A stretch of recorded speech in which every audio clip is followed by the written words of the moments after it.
সীমান্তে চোখ, সীমান্তের গ্রাম, সীমান্তের সুরক্ষা, সীমান্তর গ্রামের আর্থ-সামাজিক উন্নয়ন, এই লক্ষ্যেই কেন্দ্রের ভাইব্রেন্ট ভিলেজেস কর্মসূচি। এবার এই মানচিত্রে জুড়ছে পশ্চিমবঙ্গ। মালদায় শুরু ভাইব্রেন্ট ভিলেজেস প্রকল্প।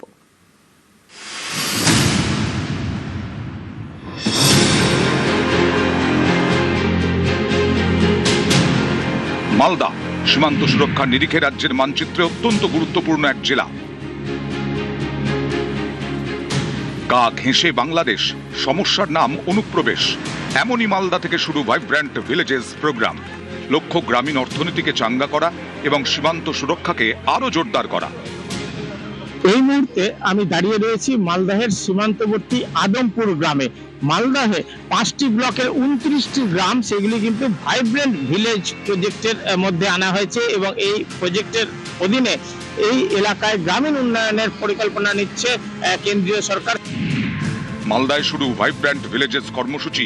5টি ব্লকের 29টি সীমান্তবর্তী গ্রামে বিশেষ শিবির। এই শিবিরে গ্রামবাসীরা তাদের অভাব অভিযোগ জানাতে পারবেন। কি ব্যবস্থা নিলে সমস্যা মিটবে সেই মতামত নেওয়া হবে। সেই মতামতের ভিত্তিতেই উন্নয়নের অ্যাকশন প্ল্যান। এখানে আমরা একটা নতুন পরিকল্পনা করেছি, আমার গ্রাম আমার কল্পনা। তো যা গ্রামের লোক আছে ওনার সঙ্গে আমরা কথা বলছি। বিডিও সাহেব আছেন, আমাদের লোকাল পলিটিক্যাল লিডারশিপ আছে, আমিও আজকে এসেছিলাম। ওরা কি চাইছে? ওরা ওখানে সোলার লাইটিং চাইছে বা সড়ক চাইছে বা ওনাদের কিছু হেলথের প্রবলেম আছে। আমরা এরকম সভা করে করে প্রপোজালটা তুলছি সো দ্যাট আমাদের গ্রাম এলাকাতে আমরা ভালো করে ডেভেলপমেন্ট করতে পারি। বর্ডার বেশি দূর নাই, অল্প দূর আছে, পাশেই আছে। তো এখন তাহলে তোমরা কি চাইছো? এখন চাই এখন রাস্তা ভালো, বাড়ি ঘর দিলে ভালো। এই যে সরকার তোমাদের কাছে এসে জানতে চাইলো, এতে তোমরা কতটা খুশি, যে কতটা আশা দেখছো? আমাদের সবকিছু আমাদের দিলে আরো খুশি। আমরা তো এতদিন কিছু তো আমরা পাইনি, এখন যদি পাই তো আরো আমাদের ভালো। ডাবল ইঞ্জিন সরকার এসেছে তাই জন্য খুশি নাকি? হ্যাঁ হবে এবার। হ্যাঁ।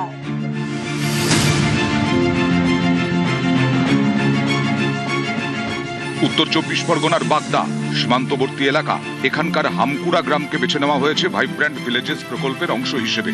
পালাবদলের সরকারের সিদ্ধান্তে খুশি গ্রামের বাসিন্দারা।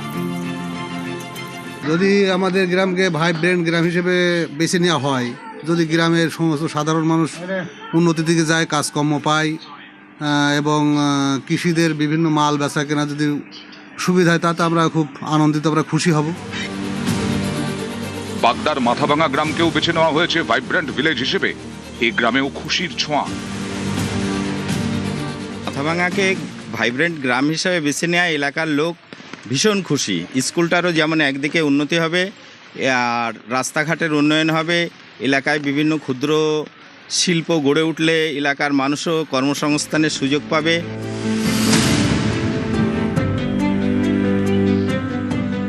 মুর্শিদাবাদের সীমান্তবর্তী গ্রাম চর লবণগোলা। গ্রামবাসীরা চাইছেন ভাইব্রেন্ট ভিলেজেসে বেছে নেওয়া হোক তাদের গ্রামকে। উন্নয়নটা একটু ভালো হয়। চাইছেন এই প্রকল্পটা আমরা চাচ্ছি কি আমাদের মাছ মারা, খেতে যাওয়া আসা আমাদের জানে একটু সুবিধাটা জানে করে দেয়।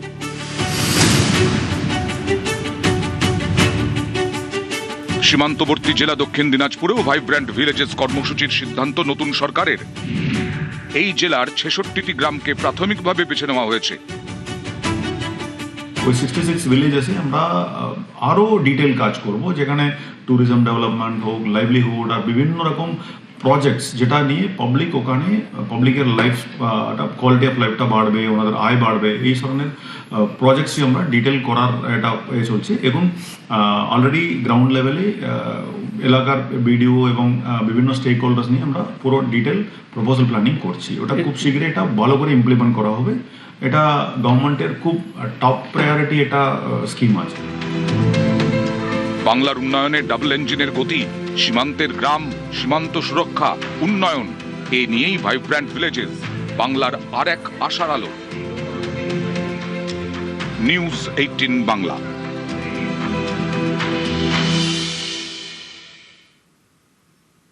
দেশভাগের যন্ত্রণা, আত্মবলিদান, স্বাধীনতার জন্য বাঙালির লড়াইয়ের ইতিহাস মিউজিয়ামে সংরক্ষণ করা হোক। বাংলায় পার্টিশন মিউজিয়ামের দাবি গোপাল পাঠার জাতীয় আর্তত্রাণ সমিতির। অদৃশ্য তাদের স্বপ্নে সমাচ্ছন্ন এদেশের ধুলি, মাটিতে তাদের স্পর্শ, তাদের কেমন করে ভুলি।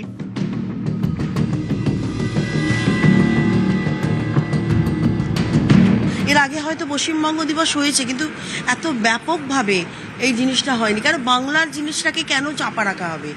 আমরা যার জন্য এই পার্টিশন মিউজিয়ামটা জন্য আবেদন ওনার কাছে রাখছি। এটা তো সত্যি দরকার ইতিহাসটাকে তুলে ধরা। তারা যদি ওয়ার্ল্ডের ইতিহাস পড়তে পারে, তারা কেন বাংলার ইতিহাসটা পড়বে না?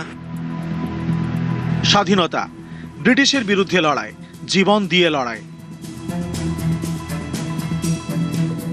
স্বাধীনতা মানে কারার ওই লৌহ কপাট ভাঙার ইতিহাসকে বুকে আগলে রাখা। স্বাধীনতা মানে বাঙালির লড়াই। এই স্বাধীনতার ইতিহাস সংরক্ষিত হোক মিউজিয়ামে, রাজ্যে তৈরি করা হোক পার্টিজান মিউজিয়াম, চাইছেন জাতীয় আর্তত্রাণ সমিতির সদস্যরা।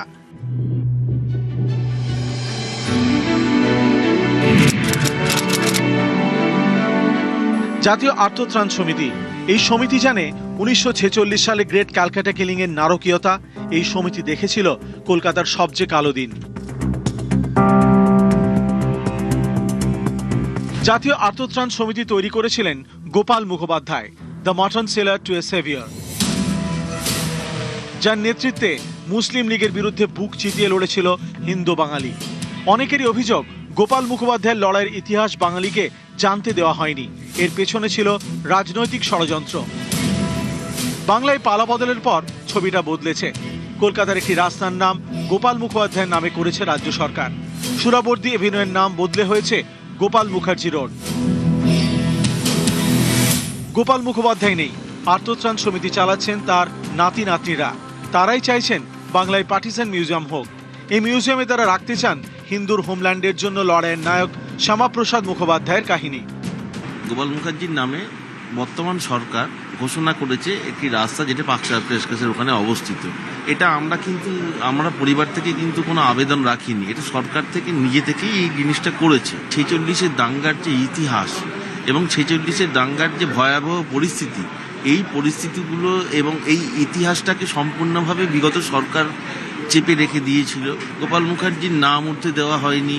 ওনার এই কর্মকাণ্ডে আমরা আশাবাদী যে একটা পার্টিশন মিউজিয়াম পশ্চিমবাংলাতেও একটা হোক এবং তাতে একটা কক্ষ দেওয়া হোক, যাতে আমরা গোপাল মুখার্জি এবং গোপাল মুখার্জির সহকারী এবং সমস্ত রকমের যে ইতিহাস, যে ছবি, সেই সমস্ত দিয়ে ওই কক্ষটাকে আমরা সাজাতে পারি। পাঞ্জাবে রয়েছে পার্টিজান মিউজিয়াম,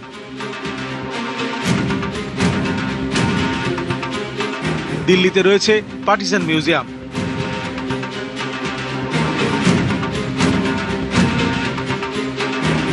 এবার বাংলায় পার্টিজান মিউজিয়ামের দাবি। এখানে কোনো সাম্প্রদায়িক অ্যাঙ্গেল নেই।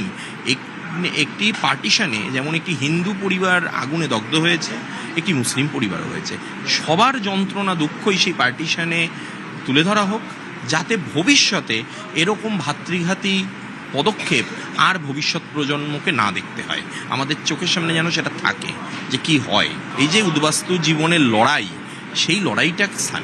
80 বছর হতে চললো পার্টিশনের, এতদিনে এক বর্ণ কোনো সরকারের তরফ থেকে চেষ্টা হয়নি এবং নেগলেক্ট হতে শেষ হয়ে গেছে। আমাদের সংগ্রহে যা রয়েছে তার মধ্যে বিভিন্ন বিপ্লবীদের চিঠি, যারা পরবর্তীকালে পার্টিশনের পর পূর্ববঙ্গ থেকে এখানে চলে এসেছিলেন এবং এখানে বিভিন্ন জায়গাতে যারা ছিলেন সেই সমস্ত জায়গার ঠিকানা, আমরা সেগুলো সব মুখ্যমন্ত্রীর হাতে তুলে দিতে চাই। ফোঁটা ফোঁটা অশ্রু, রক্ত, ঘাম, মাইল মাইল অভিমান আর ভালোবাসার নাম, স্বদেশ, স্বাধীনতা, ভারতবর্ষ। ক্যামেরায় সুব্রত জানার সঙ্গে ভেঙ্কটেশ্বর লাহিড়ী, নিউজ 18 বাংলা। সেবাস্টয়ের ক্যাম্পে ভুল চিকিৎসায় পা বাদ যাওয়ার অভিযোগ। স্বাস্থ্যমন্ত্রীর সঙ্গে দেখা করলেন অভিযোগকারী মালতী বিশ্বাসের ছেলে। পরিবারের পাশে থাকার আশ্বাস স্বাস্থ্যমন্ত্রী শারদত্ত মুখোপাধ্যায়ের।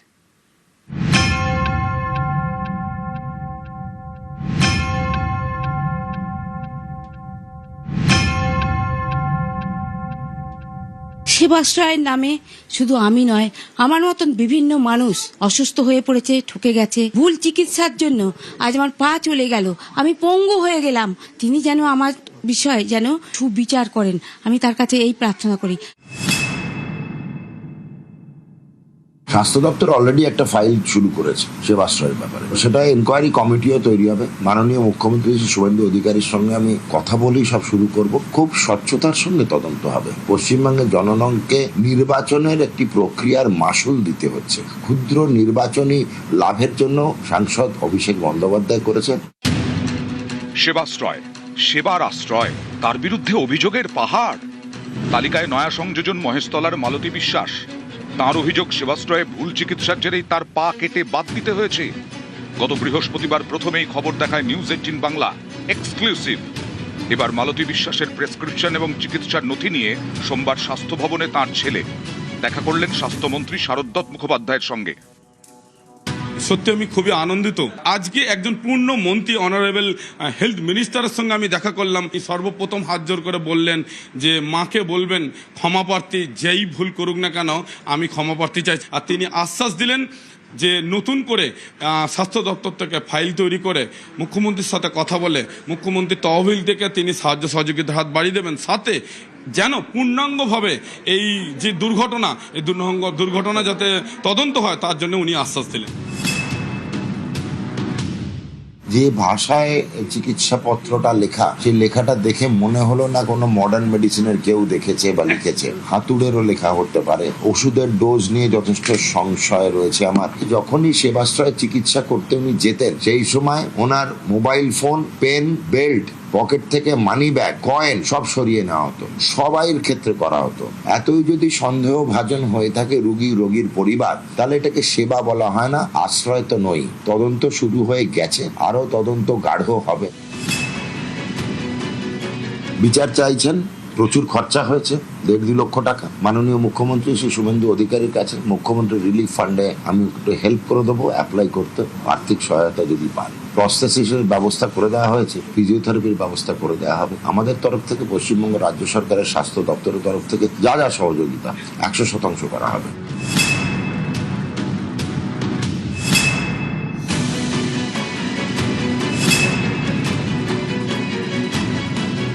দক্ষিণ 24 পরগনার মহেশতলার বাসিন্দা মালতী বিশ্বাস। তার দাবি, দীর্ঘদিন ধরে তিনি হাঁটুর ব্যথায় ভুগছিলেন। 2025-এ মহেশতলা পুরসভার 7 নম্বর ওয়ার্ডে আয়োজিত সেবাশ্রয় ক্যাম্পে ডাক্তার দেখান। অভিযোগ, সেখানেই ভুল চিকিৎসা করা হয়। তার দাবি, ভুল ওষুধ দেওয়ায় পায়ে ব্যথা বেড়ে যায়। সেবাশ্রয়ের ক্যাম্প থেকে তাকে হাসপাতালে যাওয়ার পরামর্শ দেওয়া হয়। গত বছরই চিত্তরঞ্জন ন্যাশনাল মেডিকেলে ডান হাঁটু প্রতিস্থাপন করা হয়। অভিযোগকারীর দাবি, অপারেশনের পরই হাঁটু অসাড় হয়ে যায়, তারপরেই পা কেটে বাদ দিতে হয়।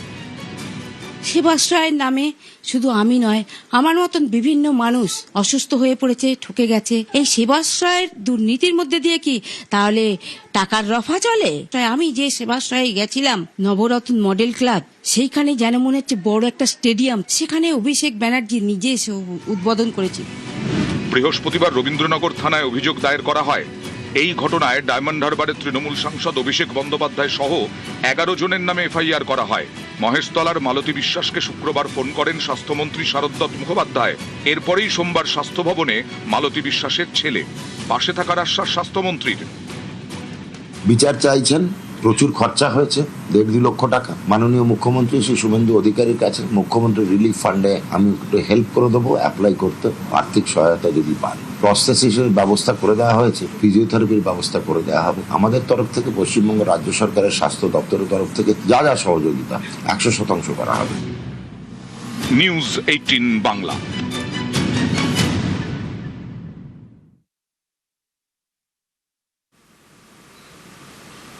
ফের বিতর্কে মেদিনীপুর মেডিকেল। স্যালাইন কাণ্ডের পর আবারও নতুন করে বিতর্ক। কি বিতর্ক? না, পরিত্যক্ত বিল্ডিং এ হাসপাতালের মেডিকেল স্টোর। সারপ্রাইজ ভিজিটে গিয়ে হতবাক বিধায়ক। স্টোরের একেবারে বেহাল দশা। স্যালাইন কাণ্ডের পর ফের বিতর্ক। পরিত্যক্ত বিল্ডিং এ হাসপাতালের মেডিকেল স্টোর। নতুন করে বিতর্কে মেদিনীপুর মেডিকেল। এই বিল্ডিং যখন সারপ্রাইজ ভিজিটে যান বিধায়ক, তিনি রীতিমতো অবাক হয়ে যান এই স্টোরের বেহাল দশা দেখে। আমাদের সঙ্গে সরাসরি শোভন রয়েছেন প্রতিনিধি। শোভন, মেয়াদ উত্তীর্ণ স্যালাইন দেওয়ায় বিতর্কে জড়িয়েছিল মেদিনীপুর মেডিকেল, এবার আবারও নতুন করে অভিযোগ। এই মেডিকেল স্টোরের ঠিক কিরকম ছবি?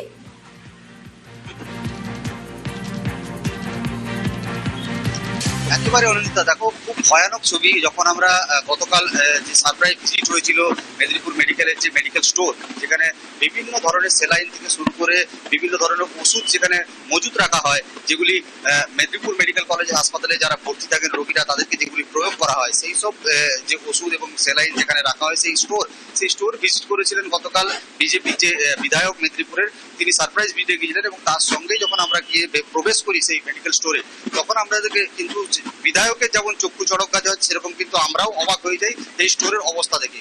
কারণ যে স্টোরের মধ্যে এই ওষুধগুলি রাখা হয়েছে, সেলাইন রাখা হয়েছে, সেই স্টোর ভবনটি কিন্তু পরিত্যক্ত ভবন। অর্থাৎ পিডব্লিউডি আগেই এই ভবনটিকে পরিত্যক্ত ভবন হিসেবে ঘোষণা করে দিয়েছে, কিন্তু সেই ভবনের মধ্যেই বছরের পর বছর পড়ে রয়েছে সেলাইন, বিভিন্ন ধরনের ওষুধ, এবং শুধু ওষুধই নয়, জীবনদায়ী ওষুধও কিন্তু পড়ে রয়েছে মাটিতে, যেটা কিন্তু যে স্বাস্থ্য ভবনের যে এসওপি, সেই এসওপি অনুযায়ী কিন্তু এই যে মেডিকেল স্টোরে যে ওষুধ রাখা হচ্ছে, সেলাইন রাখা হচ্ছে, যে রাখার নিয়ম, সেই নিয়ম পদ্ধতি কোনো কিছুই কিন্তু মানা হচ্ছে না। অর্থাৎ যেভাবে ওষুধ রাখার নিয়ম রয়েছে, অর্থাৎ মাটিতে রাখা যাবে না, এবং বেশ কিছু নির্দিষ্ট ওষুধ রয়েছে যেগুলোকে কোল্ড চেনের মধ্যে রাখতে হয় 2 ডিগ্রি থেকে 8 ডিগ্রি সেলসিয়াসের মধ্যে, সেসব কোনো কিছুই কিন্তু এখানে মানা হচ্ছে না। একেবারে মাটির মধ্যে পড়ে রয়েছে স্যাঁতস্যাঁতে, পুরো ভবনটি স্যাঁতস্যাঁতে, বিভিন্ন জায়গায় উই ঢিপি রয়েছে, তার মধ্যেই কিন্তু বিভিন্ন জীবনদায়ী ওষুধ থেকে শুরু করে সেলাইন পড়ে রয়েছে বছরের পর বছর ধরে। যদিও এ বিষয়ে যারা স্টোরের যারা ইনচার্জ রয়েছেন বা স্টোরের যারা কর্মী রয়েছেন, তারা বারবার জানিয়েছেন যে বিষয়টি আমরা ঊর্ধ্বতন কর্তৃপক্ষকে বারবার জানিয়েছি, এই যে পরিত্যক্ত ভবনটি এভাবে রয়েছে, যে কোনো সময় ভেঙে পড়তে পারে, এই বিপজ্জনক ভবনের মধ্যেই এভাবে ওষুধ রয়েছে, সেগুলি যাতে রক্ষণাবেক্ষণ করা হয় ঠিকভাবে, সেগুলো জানানো হয়েছে ঊর্ধ্বতন কর্তৃপক্ষকে, কিন্তু এখনো পর্যন্ত তার কোনো সদুত্তর মেলেনি। ধন্যবাদ শোভন। স্টোরের বেহাল দশা দেখে রীতিমতো ক্ষুব্ধ শঙ্কর গুছাইত। তৃণমূল জমানায় স্বাস্থ্যের অস্বাস্থ্য নিয়ে তোপ দাগলেন তিনি। গত 15 বছর ধরে তৃণমূল সরকার, চোরেদের সরকার কি করেছে, এবং এই চিত্র হাড় হিম করা চিত্র, যে মেডিসিন গুলো রোগীদের দেহে যায়, মেডিসিন গুলো ইঁদুর খেয়ে নেয়, মেডিসিন গুলোতে উই পোকা ধরে যাচ্ছে, নিচে ড্যাম হয়ে যাচ্ছে, জল জমে যাচ্ছে, বর্ষার সময় নিচে জল। অবশ্যই তদন্ত করা উচিত গত 15 বছরে কেন হয়নি, কেন মেনটেন করা হয়নি এসওপির গাইডলাইন, কেন এই ধরনের সিস্টেম চলে আসছে দীর্ঘদিন ধরে। হৃদরোগে আক্রান্ত বৃদ্ধাকে মেয়াদ উত্তীর্ণ স্যালাইন দেওয়ায় কয়েকদিন আগেই বিতর্কে মেদিনীপুর মেডিকেল। কোন পথে, কার হাত ঘুরে, কিভাবে রোগীর কাছে পৌঁছলো এই মেয়াদ উত্তীর্ণ স্যালাইন? ভিলেনদের খুঁজে বার করে নিউজ 18 বাংলায়। কড়া পদক্ষেপ স্বাস্থ্য দফতরেরও। তদন্ত কমিটির পরিদর্শনের পরেই 5 জনকে শোকজ করা হয়। ফের রোগীকে মেয়াদ উত্তীর্ণ স্যালাইন দেওয়ার অভিযোগ। ফের স্যালাইন বিতর্কে মেদিনীপুর মেডিকেল কলেজ হাসপাতাল। ঘটনা সামনে আসতেই কড়া পদক্ষেপ স্বাস্থ্য ভবনের। হাসপাতাল কর্তৃপক্ষের রিপোর্ট তলব। কড়া বার্তা দিয়েছেন স্বাস্থ্যমন্ত্রী শারদ দত্ত মুখোপাধ্যায়।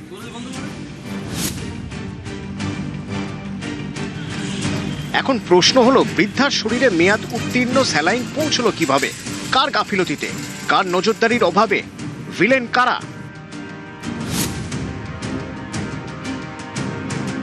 স্যালাইন রোগী পর্যন্ত পৌঁছানোর আগে একাধিক স্তরে তা পরীক্ষা হওয়ার কথা।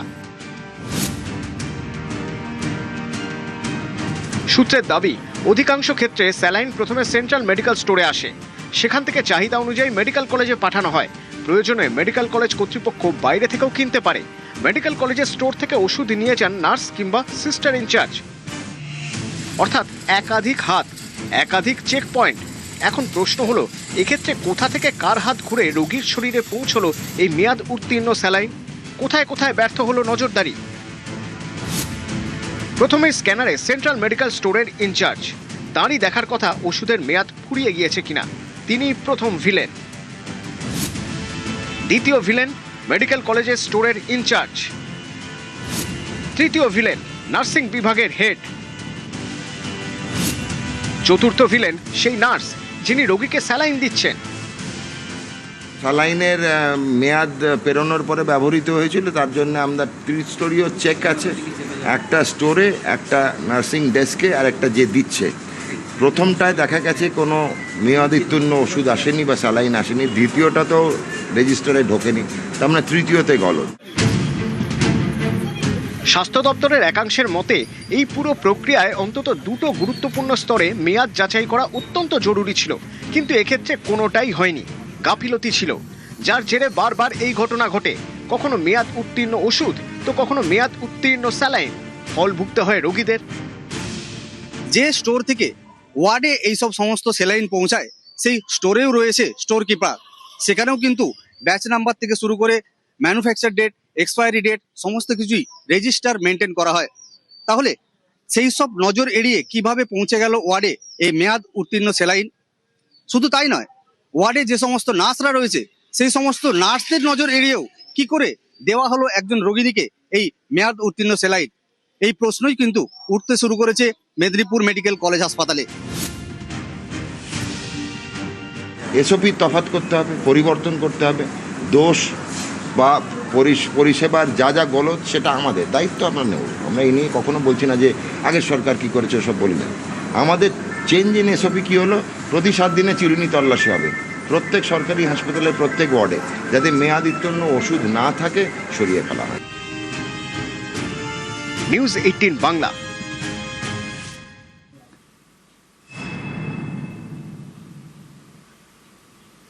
রোগীদের ডায়েট খরচ বরাদ্দ এবার ডাবল। রোগীদের সুষম খাবারে নজর। সরকারি স্বাস্থ্য কেন্দ্রে রোগীদের দৈনিক ডায়েটের খরচ 56 টাকা 68 পয়সা থেকে বেড়ে হচ্ছে 110 টাকা। 1 আগস্ট থেকে কার্যকর। সোশ্যাল মিডিয়ায় ঘোষণা মুখ্যমন্ত্রীর। রোগীদের ডায়েট খরচ বরাদ্দ এবার ডাবল। রোগীদের সুষম খাবারে নজর সরকারের। সরকারি স্বাস্থ্য কেন্দ্রে রোগীদের দৈনিক ডায়েটের খরচ 56 টাকা 68 পয়সা থেকে বেড়ে হচ্ছে 110 টাকা। 1 আগস্ট থেকে কার্যকর। সোশ্যাল মিডিয়ায় ঘোষণা করেছেন মুখ্যমন্ত্রী শুভেন্দু অধিকারী। ছিল 56 টাকা 68 পয়সা, এবার হচ্ছে 110 টাকা। রোগীর খাবারে বরাদ্দ বাড়ছে।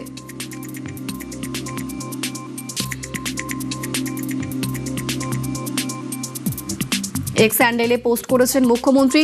স্বাস্থ্যক্ষেত্র সরকারি স্বাস্থ্যকেন্দ্রগুলিতে চিকিৎসাধীন রোগীদের জন্য দৈনিক ডায়েটের খরচ 56 টাকা 68 টাকা থেকে বাড়িয়ে 110 টাকা করা হয়েছে। 1 আগস্ট 2026 থেকে হাসপাতালে চিকিৎসাধীন রোগীরা উন্নত মানের সুষম আহার পাবেন।